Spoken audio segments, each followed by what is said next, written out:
मेरे साथ बाइबल मुकद्दस में से ज़बूरों की किताब 119वां ज़बूर खोले। ये कलाम हम सब के लिए है, खास तौर पर जो नौजवान नस्ल है, जवान बेटे और बेटियां हैं, उनके लिए खास मैसेज आज होगा। बड़ी तवज्जो के साथ सुने, खुदावंद हम सबको बरकत देगा। 119वां ज़बूर और उसकी 9वीं आयत से हम खुदा के कलाम की तलावत करेंगे। कलाम पाक में लिखा है, जवान अपनी रवश को किस तरह पाक रखे, तेरे कलाम के मुताबिक उस पर नगा रखने से। मैं पूरे दिल से तेरा तालब हुआ हूं, मुझे अपने फरमान से भटकने न दे। मैंने तेरे कलाम को अपने दिल में रख लिया है, ताकि तेरे खिलाफ गनाह न करूं। ऐ खुदावंद, तू मुबारक है, मुझे अपने आइन सखा। मैंने अपने लबों से तेरे फरमूदा एहकाम को बयान किया। मुझे तेरी शहादतों की राह से ऐसी शादमानी हुई जैसी हर तरह की दौलत से होती है। मैं तेरे कवानीन पर गौर करूंगा और तेरी राहों का लिहाज रखूंगा। मैं तेरे आइन में मसरूर रहूंगा, मैं तेरे कलाम को ना भूलूंगा। आमीन। 119वां ज़बूर, उसका दूसरा बंद, दूसरा जुज आपके सामने तलावत किया गया है। ये ज़बूर बाइबल मुकद्दस का सबसे बड़ा बाब है जी, और इस के 22 बंद बनाए गए हैं, और इन 22 बंद को एक एक हरूफे तहजी जो अबरानी जबान का है उसके साथ एक जुज की सूरत में तकसीम किया गया है।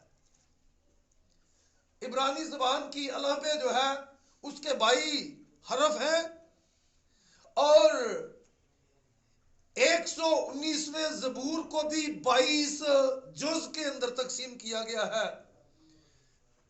पहला जुज अलफ है, दूसरा बेत है जिसकी मैंने तलावत की है जी।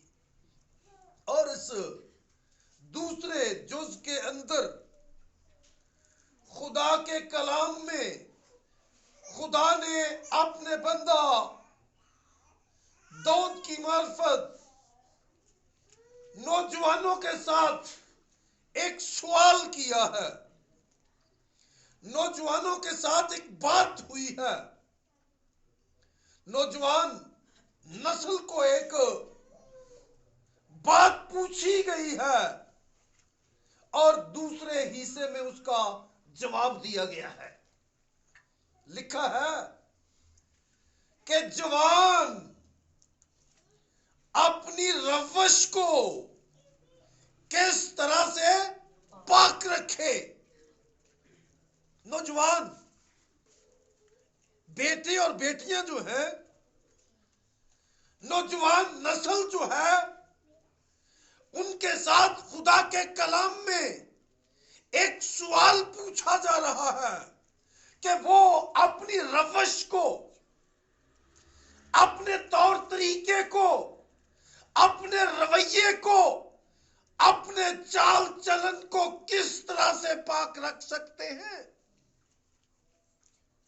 हम माशरे में देखते हैं, दुनियादारी के अंदर जिस दौर में इंसान अभी जिंदगी बसर कर रहा है, बदी ने, गनाह ने, बेहयाई ने, हर तरह की बुराई ने अरूज पकड़ा हुआ है। बहुत ज्यादा बुराई फैलती जा रही है, गना पर गना हो रहा है। बुरे बुरे काम लोगों की जिंदगी के अंदर सुनने में मिलते हैं और हर एक इंसान जो है वो हर तरह की बुरी बात को भी और अच्छी बात को भी बहुत आसान तरीके से अपने अपने घर के अंदर, अपने पर्सनल मोबाइल के ऊपर, अपने कंप्यूटर के ऊपर हर तरह की अच्छी और बुरी बात को बड़ी आसानी के साथ सुन सकता है, देख सकता है। और इस दौर के अंदर, इस मौजूदा माहौल और मौजूदा माशरे के अंदर हम मसीह लोग भी जिंदगी बसर कर रहे हैं। मसीह नस्ल भी इसी दौर के अंदर जिंदगी बसर कर रही है। हमें अपनी जिंदगियों से आज ये सवाल जो है इसका जवाब सीखना है जी। खुदा के कलाम के अंदर जवानों से बात की गई है कि जवान अपनी रवश को किस तरह से पाक रखे। जवान जिस वक्त अपनी जवानी में होते हैं ना जी, नौजवान जिस वक्त अपनी जवानी में जिंदगी बसर कर रहे होते हैं, तो वो अपनी मन मानी से, अपनी मर्जी से जीते हैं। लेकिन खुदा के कलाम में वाज की किताब पढ़े तो वहां पर एक बहुत खूबसूरत नौजवानों को जो है वो दर्श दिया गया है, उनको खबरदार किया गया है, हदायत की गई है। मेरे साथ जरा देखें वाज की किताब,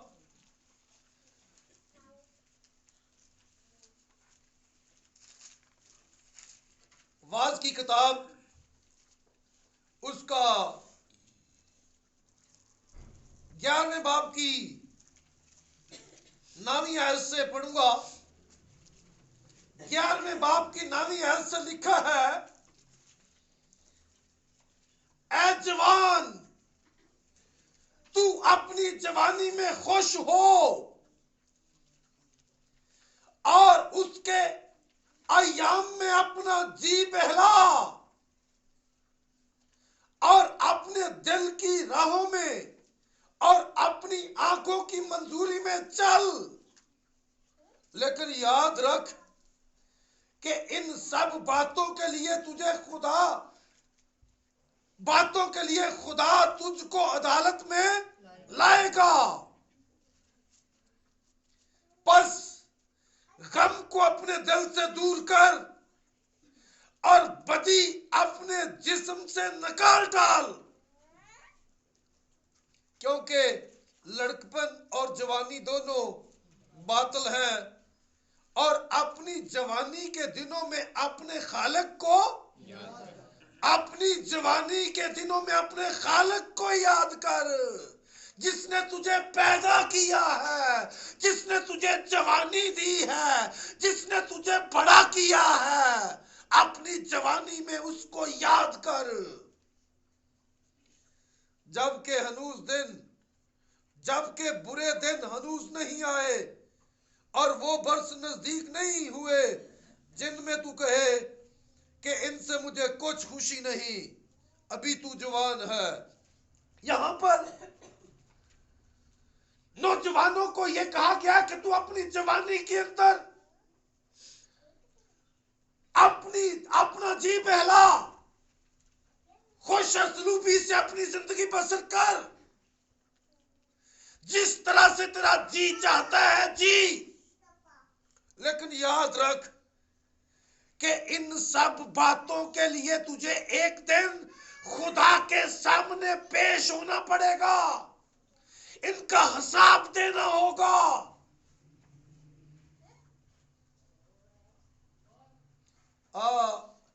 बड़े लोग जो है ना जी, बुढ़ापे के अंदर जो होते हैं वो तो खुदा को याद करते ही हैं, लेकिन जो नौजवान होते हैं वो अपनी खुशी के ज्यादा प्लान, अपनी खुशी के ज्यादा प्रोग्राम जो है उनमें ज्यादा वक्त गुजारते हैं। लेकिन खुदा कहता है कि तू अपनी जवानी में अपना जी बहला, लेकिन अपने उन कामों के अंदर, अपनी उन सारी बातों के अंदर कोई ऐसा अमल, कोई ऐसा काम ना कर जिससे तुझे अदालत के सामने सजा का हुक्म हो जाए। सजा, आप बाइबल पढ़े तो मकाशवाई किताब में लिखा है कि हर एक के काम के मुआफिक उसको अजर दिया जाएगा। जवानी के कामों को भी उसमें याद रखा जाएगा कि तूने अपनी जवानी में किस तरह की जिंदगी बसर की, तूने अपनी जवानी को किस तरह से गुजारा। जवान अपनी जवानी में कैसे जिंदगी बसर करते रहा, इन सब बातों के लिए तुझे खुदा को हिसाब देना होगा। इसलिए जरूरी है कि तू इन सब बातों में अपनी जिंदगी की जवानी में कोई बदी, कोई गुनाह न करे, बल्कि बदी को अपने अंदर से क्या कर दी, निकाल डाल। बदी को अपने अंदर से निकाल डाल। गुनाह तेरे अंदर ना बसा रहे। गुनाह को, बदी को अपनी जिंदगी से निकालने के लिए खुदा का बंदा दाऊद जिस हवाले को पढ़ा है उसके अंदर कहता है कि मैंने तेरे कलाम को अपने दिल में रख लिया है ताकि तेरे खिलाफ गुनाह ना करूं। इसका मतलब यह हुआ कि वाहद खुदा का कलमा, खुदा का कलाम ही एक ऐसा सोर्स दुनिया को दिया गया है, सिर्फ और सिर्फ एक वाहद सोर्स दुनिया को, नौजवानों को, नस्ले इंसानी को मुहैया किया गया है, जिसके जरिए से, जिसको अपने दिल के अंदर रखकर इंसान पाक रह सकता है, बदी से बच सकता है, गुनाह से अपने आप को दूर रख सकता है। जवान अपनी रवश को किस तरह से पाक रखे, दूसरे हिस्से के अंदर यह बताया गया है कि तेरे कलाम के मुताबिक उस पर निगाह रखने से, तेरे कलाम के मुताबिक उस पर निगाह रखने से,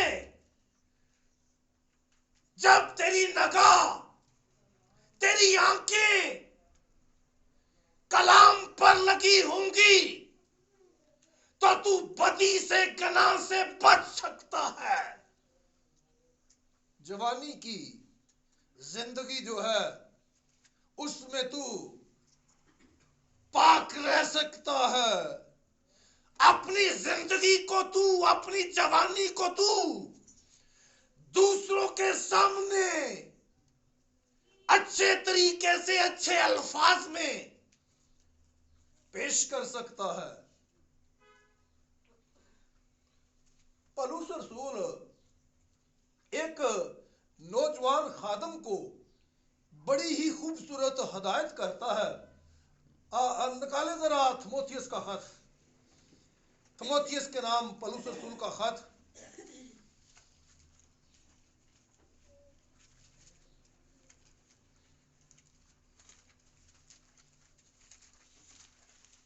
नए अहदनामे में से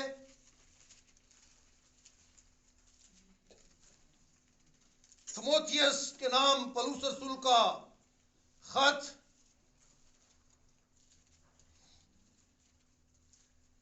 पहला थिमोथियस का खत, चौथा बाब, चौथे बाब की 12वीं आयत के अंदर लिखा है, कोई तेरी जवानी की हकारत ना करने पाए। कोई तेरी जवानी की हकारत ना करने पाए, बल्कि तू ईमानदारों के लिए कलाम करने और चाल चलन और मोहब्बत और ईमान और पाकीज़गी में नमूना बन। एक नौजवान को उसका उस्ताद, उसका खादम, उसका पास्टर हदायत कर रहा है कि ए थिमोथियस, ए नौजवान खादम, ए मेरे शागिर्द, तू जवान है, कोई भी तेरी जवानी की हकारत ना करे। और कहा तो ज्यादातर यही जाता है ना दी, बात जवानी बंदे को गलती हो जाती है, कोई गल नहीं। और बाज जगह पर इसको इग्नोर भी किया जाता है, कंप्रोमाइज भी किया जाता है, कोई गल नहीं, जवान गलती हो गई है। लेकिन खुदा का कलाम ये फरमा रहा है कि कोई तेरी जवानी की हकारत ना करे, बल्कि अपनी जवानी को अपनी इस खूबसूरत जिंदगी को,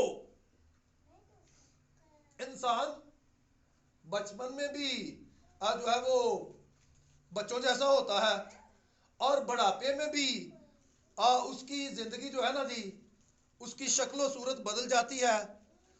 सही वक्त जो है ना वो जवानी वाला होता है, जिसमें जो है वो पूरा इंसान जो है वो खूबसूरत नजर आता है, उसकी चाल भी ठीक होती है और उसका रंग भी ठीक होता है, उसकी जसामत भी ठीक होती है।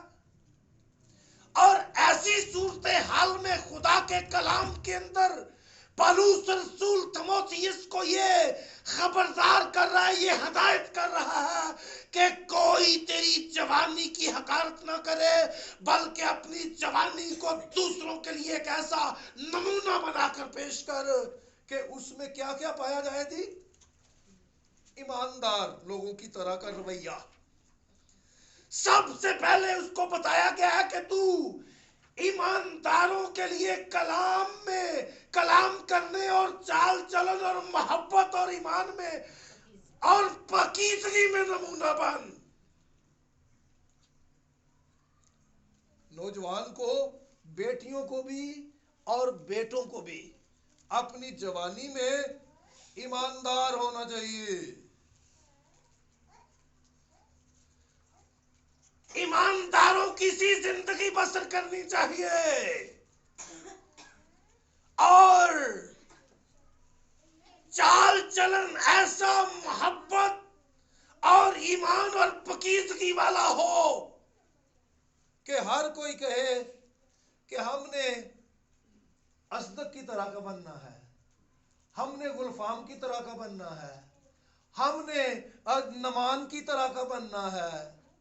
हर कोई इस तरह की सोचें, आपको देखकर, आपके किरदार को देखकर, आपकी जिंदगी को देखकर आपके बारे में इस तरह का जो है वो लोगों का ख्याल पैदा हो, आप दूसरों के सामने मिसाल बन जाए, मिसाली जिंदगी ऐसी आपकी हो कि दूसरे आपको देखकर ये कहें कि आप भी अपनी जिंदगी उनकी तरह की पाक और ईमानदार बसर करो।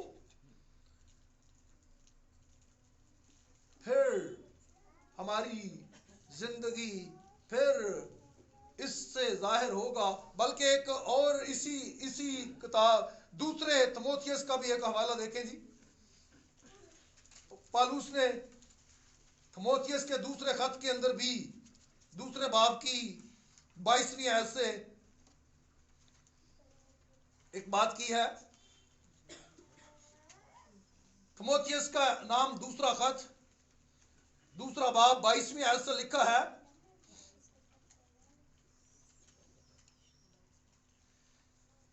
जवानी की ख्वाहिशों से भाग जो पाक दिल के साथ खुदावन से दुआ करते हैं, उनके साथ रास्तबाजी और ईमान और मोहब्बत और सुलह का तालिब हो। जवानी की ख्वाहिशों से क्या कर दी? जवानी की ख्वाहिशों से भाग।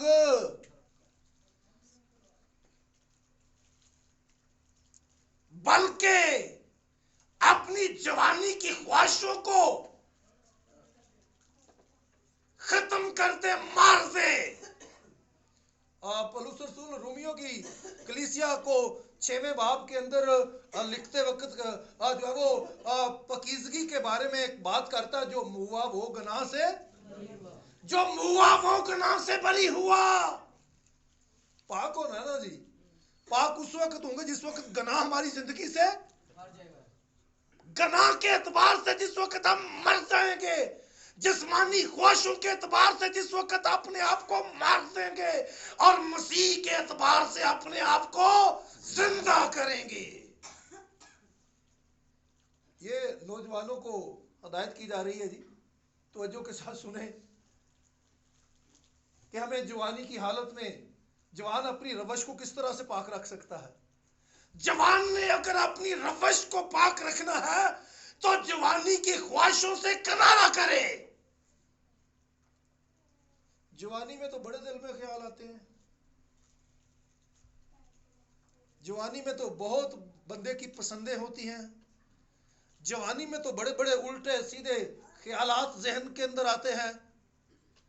खुदा का कलाम फरमा रहा है कि इन ख्वाहिशों से भागो और अपने आप को इसी उम्र के अंदर पाक दिल के साथ खुदावन से दुआ करने वालों के साथ रास्तबाजी और मोहब्बत और ईमान में सुलह के तालब हो जाओ। तुम्हारी हर वक्त यही तलब हो, जवानी की जिंदगी के अंदर हर वक्त इसी बात की तलब पाई जाए कि मैंने ईमानदारों के साथ रहना है, मैंने दुआ करने वालों के साथ रफाकत रखनी है, मैंने ईमानदार लोगों के साथ जिंदगी बसर करनी है, मैंने अपने आप को बदों से बुरों से बचाना है।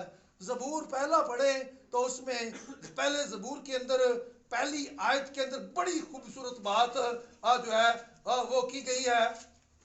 लिखा है, मुबारक है वो जो शरीरों की सलाह पर नहीं चलता और खताकारों की राह में खड़ा नहीं होता और ठट्ठाबाजों की मजलिस में नहीं बैठता।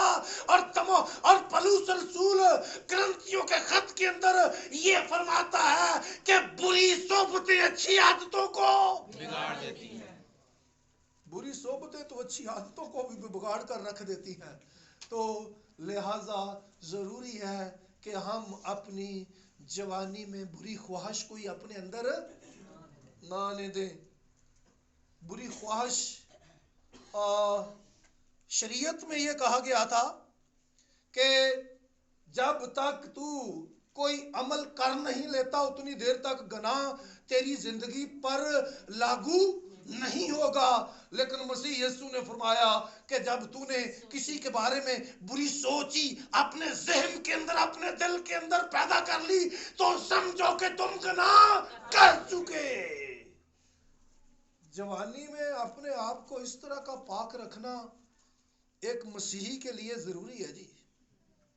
मसीही नौजवान शाकर साहब, मसीही बेटा बनने के लिए, बाइबल का तालिब इल्म बनने के लिए, यीशु मसीह का नाम अपने नाम के साथ लिखने के लिए जरूरी है कि हम यीशु मसीह के हुक्म पर अमल भी करें। यीशु मसीह ने फरमाया है कि अपने जहन के अंदर कोई बुरी सोच ही किसी के बारे में नहीं आने देनी। अपने आप को पाक साफ और रास्तबाज बनाकर रखना है। मसीही कौम के नौजवान बेटे बेटियां अक्सर अपने रोजगार के लिए काम काज करते हैं और मसीही बेटियों को अक्सर बुरी नजरों से देखा जाता है। मसीही बेटियों के बारे में तरह तरह की बातें की जाती है।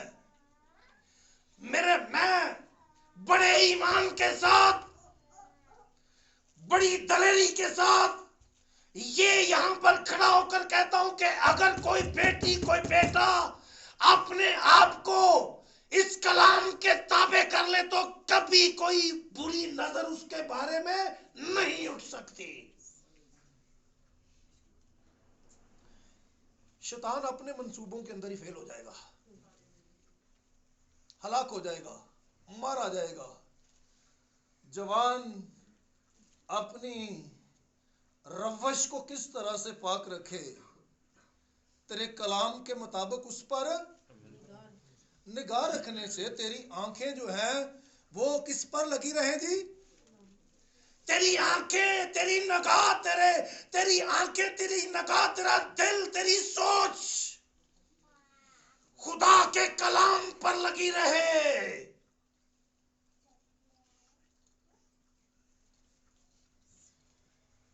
इब्रानियों के खत के अंदर लिखा है, इब्रानियों का खत उसका 12वां बाब और उसकी दूसरी आयत के अंदर लिखा है, ईमान के बानी कामल करने वाले, ईमान के बानी कामल करने वाले यीशु मसीह को तकते रहो। थिमोथियस को पौलुस रसूल ने दोनों हवालों के अंदर ईमानदार होने की तालीम दी है। ईमानदार बनने के लिए उसको दर्स दिया, खबरदार किया गया है कि ईमानदार बन जाओ। लेकिन ईमानदार किस वक्त बनेंगे? जिस वक्त ईमान के बानी का अमल करने वाले यीशु मसीह पर हमारी निगाह रहेगी, जिस वक्त यीशु मसीह को फॉलो करेंगे, जिस वक्त यीशु मसीह के नक्शे कदम पर चलेंगे, जिस वक्त यीशु मसीह की तरह की जिंदगी बसर करेंगे, फिर कह सकेंगे कौन है जो मुझ में गुनाह साबित कर सकता है? यीशु मसीह ने कहा कि कौन है जो मुझ में गुनाह साबित कर सकता है? हम भी मसीह में अपने आप को शामिल करके ये जुमला बोल सकते हैं। जब हम मसीह में अपने आप को शामिल कर लें, जब हम मसीह में दाखिल हो जाएं, जब मसीह हम में और मसीह हम मसीह में और मसीह हम में हो। निकालें हवाला जरा यूहन्ना की इंजील 17वां बाब है या 18वां बाब है?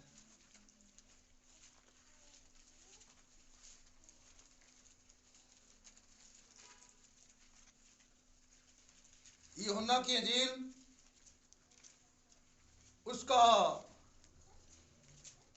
17वां बाब 21वीं आयत से लिखा है,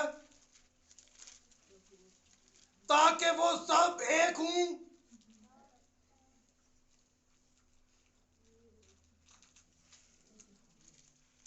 ताकि वो सब एक हूं, यानी जिस तरह ऐ बाप तू मुझ में है और मैं तुझ में हूं, वो भी हम में हूं, और दुनिया ईमान लाए कि तू ही ने मुझे भेजा है, और वो जलाल जो तूने मुझे दिया मैंने इन्हें, ताकि वो क्या हूं जी? एक हूं जैसे हम एक हैं। मसीह में होकर हम अपने आप को पाक, साफ और रास्तबाज बना सकते हैं।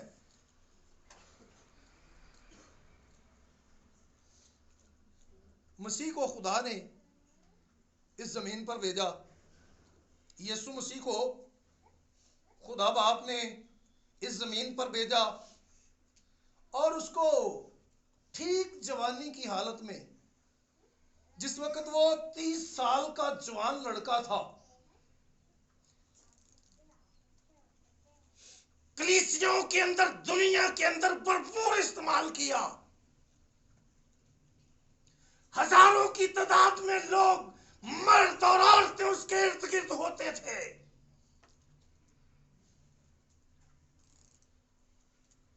लेकिन जिस्म रखने के बावजूद, जिस्म में आने के बावजूद उसने अपने आप को हर तरह के गुनाह से पाक रखा।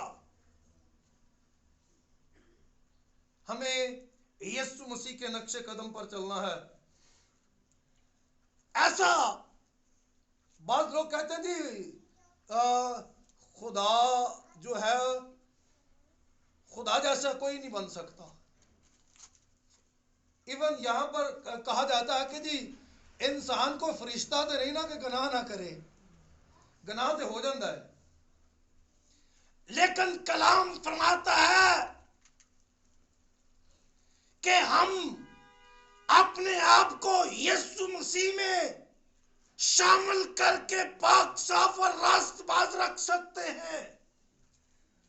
जैसे हम पुराने अहदनामे में एक नौजवान शख्स की जिंदगी के बारे में पढ़ते हैं कि उसने अपने आप को गुनाह से बचा कर रखा। जी यूसुफ के बारे में आप सब जानते हैं।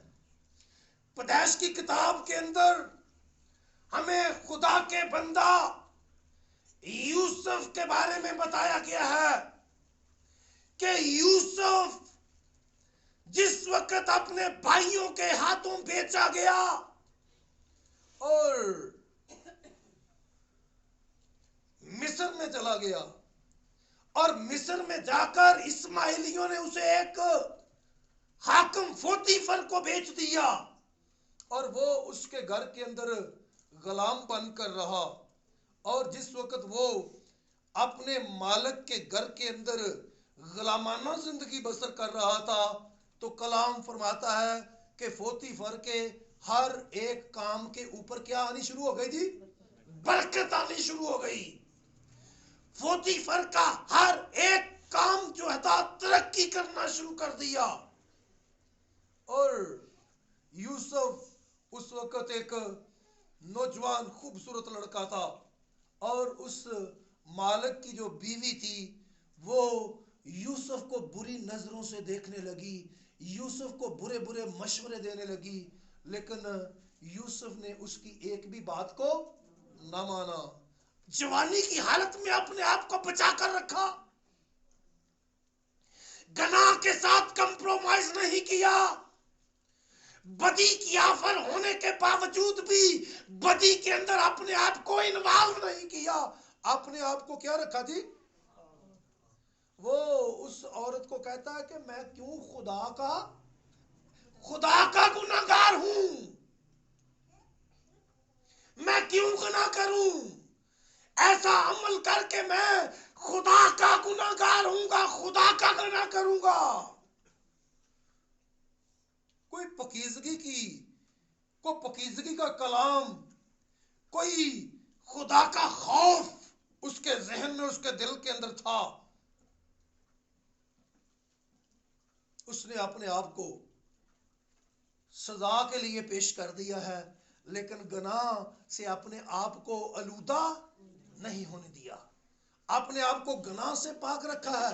आप सब यूसुफ के बारे में जानते हैं कि वो कैद खाने में डाला गया और उसके साथ हर तरह का जुल्म हुआ, लेकिन कलाम फरमाता है कि जो अपने आप को पाक साफ और रास्तबाज रखता है, खुदा जरूर ही रास्तबाज को फिर से खड़ा करता है। सादिक 7 बार गलेगा और खुदा फिर उसको खड़ा करेगा, लेकिन शरीर गिरेगा और फिर गिरा ही रहेगा।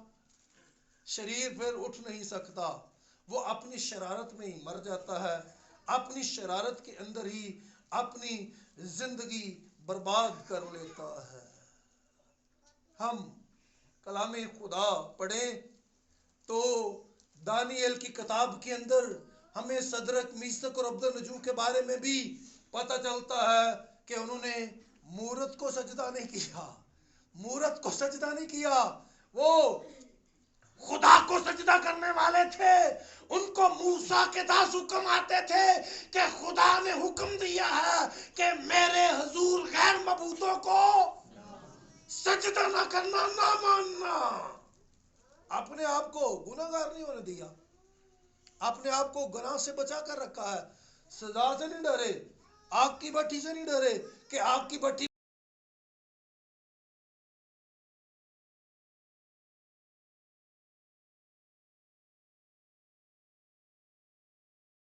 बुत परस्ती करना कबूल नहीं है। लेकिन जो जिंदा खुदा है वो अपने पाक और रास्तबाज लोगों को, अपने कलाम पर निगाह रखने वालों को आग की भट्टी से भी निकालने की कुदरत रखता है। कलाम फरमाता है कि 3 लोगों को आग की भट्टी में डाला गया था, और जिस वक्त बादशाह ने देखा तो वो 3 नहीं बल्कि 4 नजर आ रहे थे, और चौथे की सूरत अलाजादे की सी थी। वो चौथा अलाजादा नजात दहिंदा उनको वहां से निकालने के लिए आ गया, और उसने उनको बचा लिया, क्योंकि वो खुदा के कलाम पर निगाह रखते थे। उन्होंने खुदा के कलाम पर निगाह रखी थी। वो जवानी की हालत में उन्होंने अपनी रवश को खराब नहीं होने दिया, अपनी रवश को उन्होंने पाक रखा है और कलाम पर अपनी निगाह रखी है। इसी किताब के अंदर हम दानियल का जिक्र पढ़ते हैं। दानियल ने भी बादशाह को सजदा नहीं किया, बादशाह की इबादत नहीं की। शेरों की मान से नहीं डरा कि मुझे शेरों के आगे डाल दिया जाएगा, मैं शेरों के खौफ से बादशाह को सजदा कर लूं। उसने कहा नहीं, मैं तो अपने यहोवा खुदा को सजदा करूंगा, अपने यहोवा खुदा की इबादत करूंगा। हमें अपने आप को हर तरह से कलाम के ताबे करना है, कलाम के मुताबिक जिंदा रहना है, कलाम के मुताबिक अपने आप को पाक साफ और रास्तबाज रखना है। जिस वक्त दिल के अंदर कलाम होगा तो अपने आप को पाक रख सकेंगे ना जी। ये दानियल और सदरक मीसक के दिल में तो कलाम था, यूसुफ के दिल में तो कलाम था, और उन्होंने अपने आप को गनाह से, बुत परस्ती से बचा लिया। लेकिन आजकल के नौजवान तो कलाम सुनना पसंद ही नहीं करते। उनके वो इतने मसरूफ होते हैं, उनके पास टाइम नहीं होता कि वो अतवार को चर्च में आकर खुदा का कलाम सुन सके। अगर कलाम नहीं सुनेंगे तो फिर शैतान अपना कलाम, अपनी बातें उनके जहन में डालेगा, और वो शैतान के होकर रह जाएंगे, शैतान की मर्जी के काम करेंगे। और शैतान की जो दोस्ती है वो इमसाल की किताब के अंदर लिखा है कि जो है वो बहुत सारी ऐसी बातें हैं जो इंसान को भली मालूम होती हैं, लेकिन उनकी इंतहा में क्या थी? मौत की राह। उनकी इंतहा में मौत की राह होती है। उस मौत की राह से बचने के लिए, उस जहन्नम की आग से बचने के लिए, उस अदालत के दिन से बचने के लिए अपने आप को पाक साफ रखो, अपनी रवश को कभी भी खराब ना होने दो, अपनी रवश को पाक रखो। हमारी रवशें सिर्फ और सिर्फ इसी तरह से पाक रह सकती हैं कि हम खुदा के कलमे पर अपनी निगाह रखें, ईमान के बानी कामल करने वाले यीशु मसीह को ही तकते रहें। जिस तरह वो पाक है और उसी तरह से वो हमें भी पाक देखना चाहता है। उसने अपना पाक कफारा दिया, अपना पाक लहू बहाया, ताकि हमारे अंदर से मारूसी गुनाह भी खत्म हो सके। उसके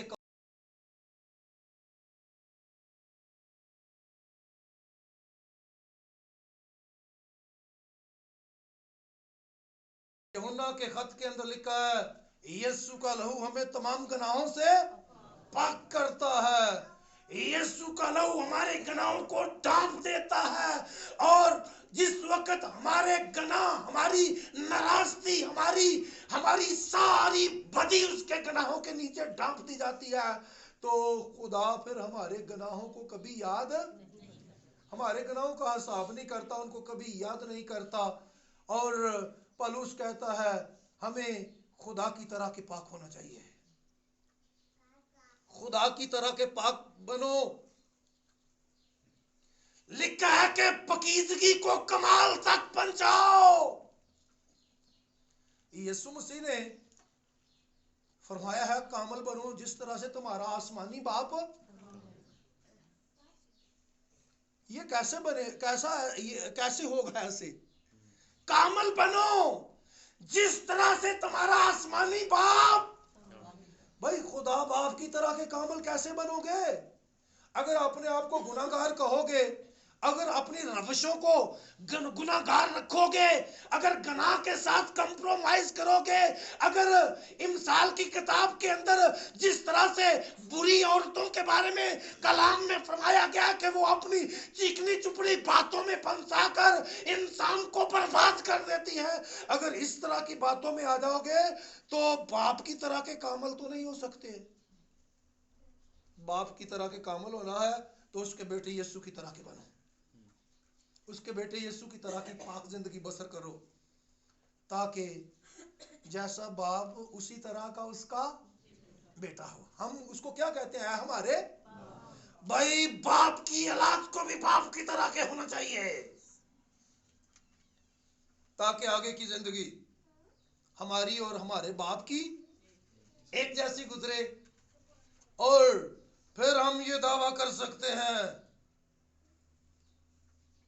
जो मेरा है वो तेरा ही तो है, जो तेरा है वो मेरा है, और जो मेरा है वो तेरा है। फिर हम बाप की विरासत के दावेदार, हकदार हैं। और बाप अपने रास्तबाज और मुकद्दस बेटों को अपनी किसी चीज से भी दूर नहीं रखता।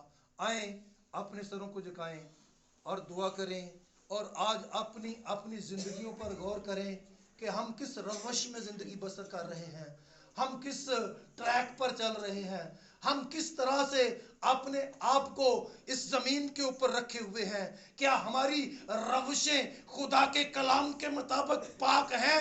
क्या हमने अपनी जिंदगी को जो है वो उसके ताबे किया है? क्या हमने तौबा करके उसके कफारे से अपने आप को रास्तबाज बना लिया है? अगर ऐसा नहीं किया तो आज हर एक के लिए ये ऐलान है कि वो तौबा करे और अपनी रविशों को उसके सामने रखकर अपने आप को मुकद्दस और रास्तबाज बना दे, ताकि आगे को वो बाप की तरह के बेटे यीशु मसीह की तरह के पाक और मुकद्दस बनकर अपने जिंदगी बसर